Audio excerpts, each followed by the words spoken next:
अरे तो रुआ रुआ कांप गए कि विदेश में रह रहे बेटा का फोन बाप के पास आया कि बापू क्या हुआ। बाप कहता है तेरी मां मर गई, तू जल्दी से फ्लाइट लेके आ। और बेटा का जवाब ये था कि बापू मेरी नौकरी चली जाएगी, मैं पैसा भेज रहा हूं, तू कर्म कांड करवा देना, तू 13वीं करवा देना, मैं बाद में आऊंगा। क्या बीती होगी बाप पर।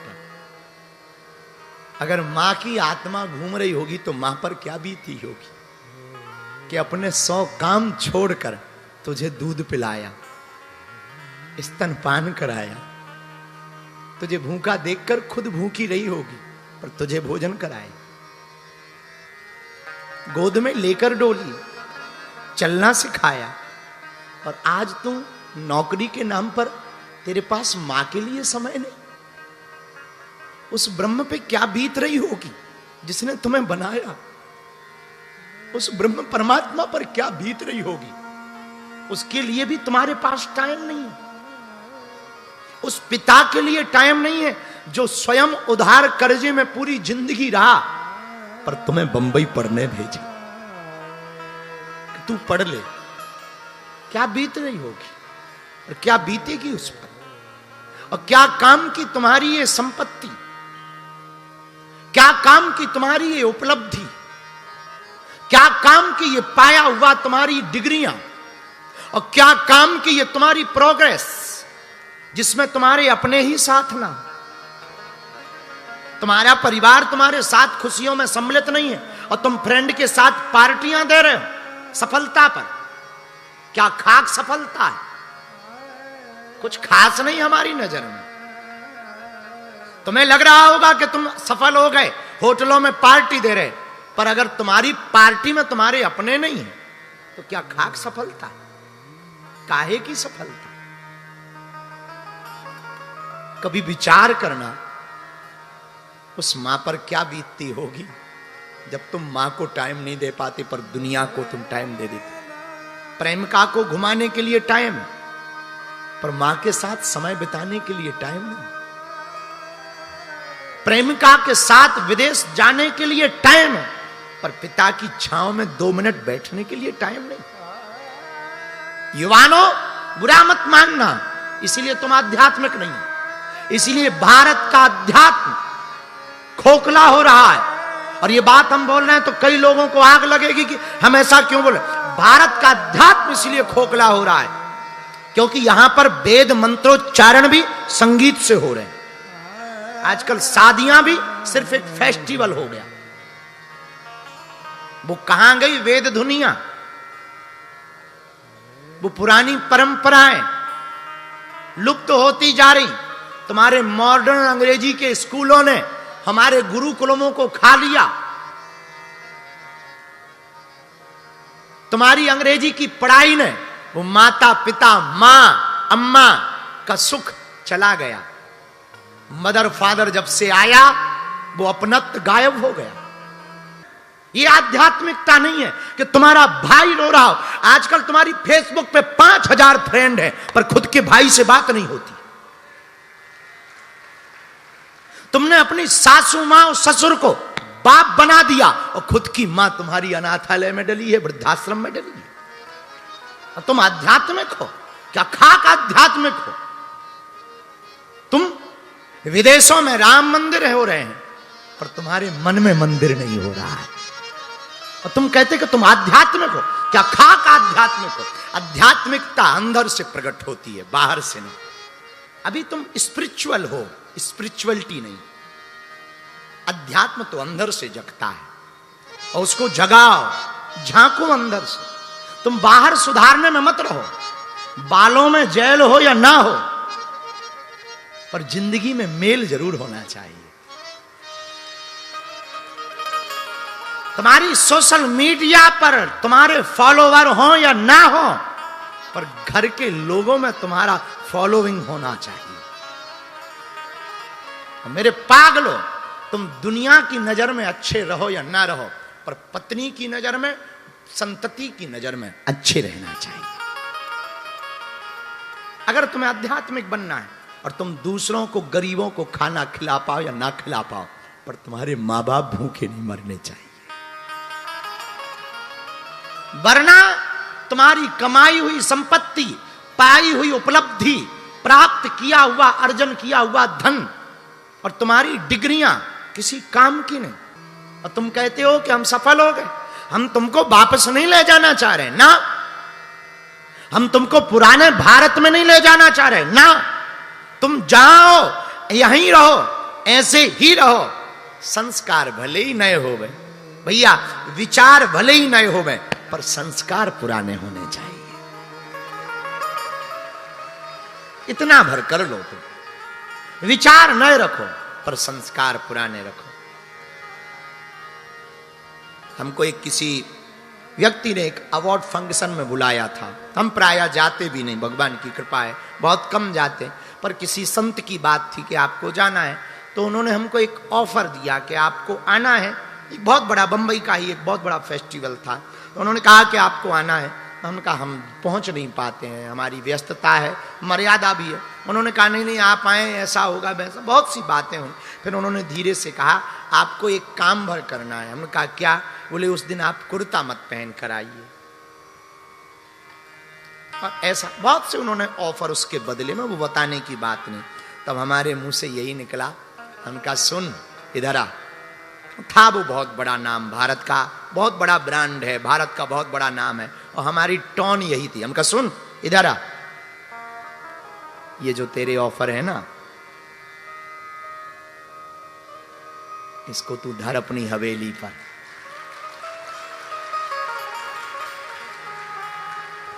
हमारा अध्यात्म, हमारा सनातन बिकाऊ नहीं है, टिकाऊ है। वो दिन है कि आज का दिन उसने बात नहीं हमसे की, और करनी भी नहीं चाहिए, ऐसे लोगों से कोई बात नहीं करनी चाहिए।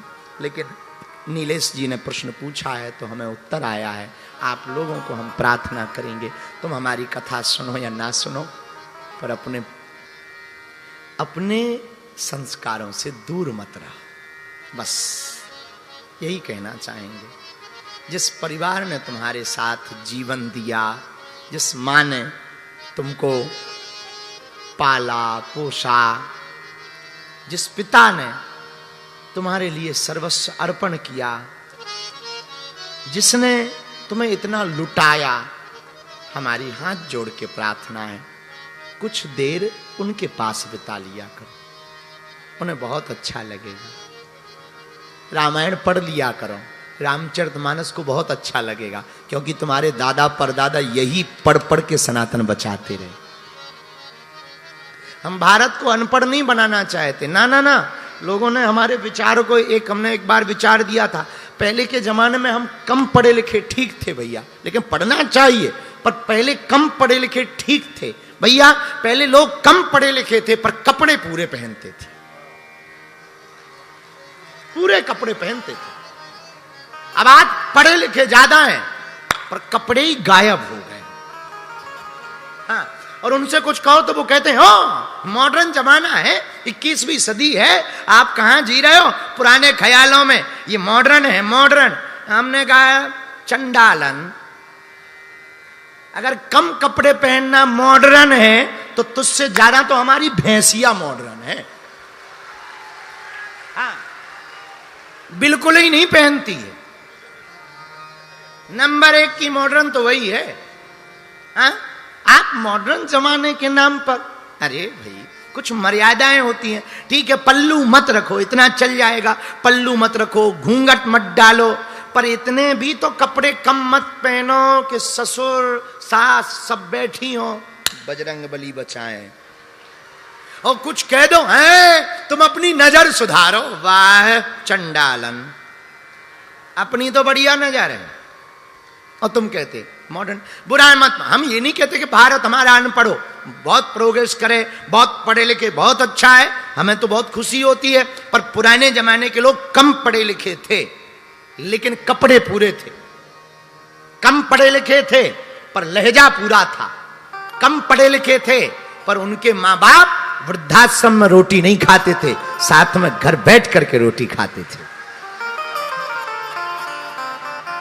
कम पढ़े लिखे, इसका मतलब पढ़ो लिखो, खूब खूब मॉडर्न करो। हम कहते हैं आप पार्टियां करो, जो आपको अच्छा लगे वो करो, पर अपने संस्कार मत भूलो। हमको एक कथा याद है, हमें भागवत सुनानी है, पर पता नहीं हम क्या सुनाने लगते हैं, हम भूल जाते हैं, हमें पता नहीं हम कहाँ की गाड़ी कहाँ चली जाती खबर ही नहीं रहती है। हम ना पागल ही हैं, अब क्या कह दें। हमें भागवत सुनानी, आज ठाकुर जी का जन्मोत्सव करना है। छोड़ो यार, कौन तुम्हारी नीलेश, हटाओ। तुमने कहा कि कुछ लोग लक्ष्य पर जल्दी पहुंच जाते हैं। अरे भाई तू पहुंच जाना, लक्ष्य पर हो गया, कौन बताए अब। ठीक है ना, हमें भागवत सुनानी है। हाँ नीलेश, कल फिर से तुम्हें ठोकेंगे एक बार। अब तुम बुरा मत मानना, तुम लोगों ने बीपी के डर से नमक कम कर दिया, शुगर के डर से तुमने शक्कर खाना बंद कर दिया, लेकिन हराम का खाना बंद नहीं किया। और तुम आध्यात्मिक हो। हमारे पास आके कहते कि आई एम स्पिरिचुअल, ठटरी के बरे। You are not spiritual, you are fake. तुम एक फ्रॉड हो। क्यों? मेरे पागल हो, बुरा मत मानना। हम अपने लिए भी कह रहे हैं, आपके लिए नहीं। हम एक दिन हमने खुद अपने ऊपर लिखा, शायद आपने पढ़ा हो। एक दिन हम बैठे थे तो गाड़ी में कहीं जा रहे थे, हमने लिखा कि बाहरे बाबा, तूने भारत में प्याज खवाना तो बंद करवा दिया, ब्याज का खवाना बंद नहीं करवाया। हमने तो अपने पे भी लिखा। बड़े विचित्र लोग होते हैं, उनसे हनुमान जी ही बचाएं। बोलो सीताराम, जोर से बोलो, और जोर से बोलो। आहा हा। तो श्री ध्रुव जी महाराज क्या अद्भुत ज्ञानी। कुछ कच्चे चेला बनते, पर ये ध्रुव जी पक्के चेला है। कच्चे चेला, घर में भाई खटपट, सो चल बाबा के मटपट। गुरुजी ने काट दी चोटी, मांग खा बेटा रोटी। ये कच्ची साधना है। पक्की साधना क्या? एक बार भगवान के हो गए तो हो गए, एक बार गुरुजी के हो गए तो हो गए। एक ही साधें सब सधें, सब साधें सब जाएं। सच्चा भगत वही है। पतिव्रता स्त्री कौन?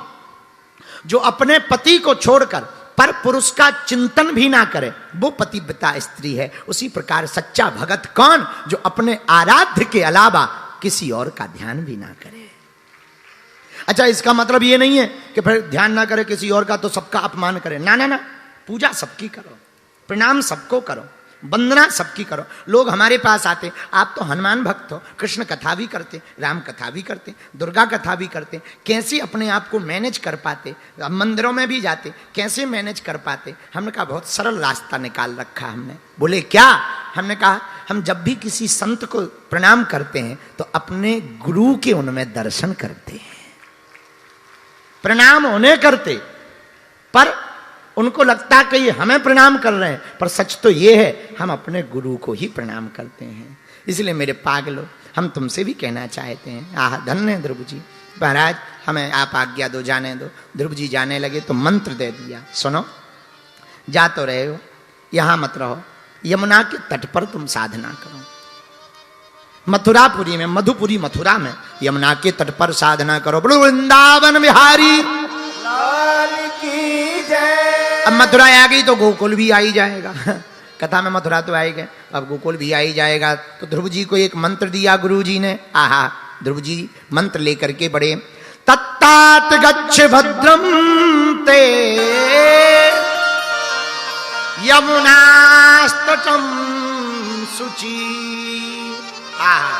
यमुना के तट पर श्री ध्रुव जी आ गए, वहां पर साधना प्रारंभ की। अब साधना सीखनी है तो ध्रुव जी से सीखो। बहुत अद्भुत साधना ध्रुव जी करते। ऐसी नहीं, कुछ लोग हमारी कथा सुन के साधना का संकल्प ले लेते हैं, तो 9 दिन सोचते हैं कि अब नवरात्रि आ रही, अब तो कुछ खाएंगे पिएंगे नहीं, पानी में ही नवरात्रि करेंगे। तो 2-3 दिन तो बढ़िया रहती है, चौथे दिन पता लगा अस्पताल में भर्ती होके बोतल चढ़वा रहे। ऐसी भी कुछ लोग साधना करते हैं।